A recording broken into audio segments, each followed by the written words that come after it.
లక్ష్మీదేవి ప్రతిమా లక్షణం. లక్ష్మీదేవి నూతన యవ్వన వయసు అందు ఉండును. లావు చెక్కిళ్ళు, ఎర్రని పెదవి, వంపు తిరిగిన కనుబొమ్మలు, బలిసి ఎత్తైన స్తన ద్వంద్వం, మణికొండల ఆభరణాలు, చక్కని గుండ్రని ముఖ, సీమంత భూషితమగు శిరము, పద్మములతో, స్వస్తికములతో, శంఖములతో భూషితములై మేలగు ముంగుర్లు కలిగి ఉండును.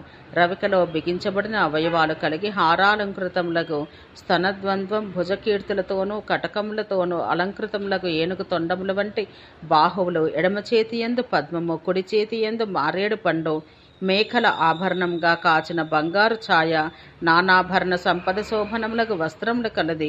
ఆమెకు రెండు పార్శ్వములందు హస్తములందు చామరమును ధరించి వీచుచుండు స్త్రీలు అనేకులుందురు.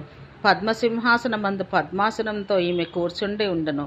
రెండు ఏనుగులు ఈమెను భృంగారములను పాత్ర విశేషములతో నీరు వంచి స్నానం చేయుచుండ, మరి రెండు ఏనుగులు భృంగారములు ధరించి స్నానం చేయించుటకు వేచి ఉండును. ఈమెను లోకపాలులను, గంధర్వులను, గుహ్యకులను స్తుతించుచుందురు.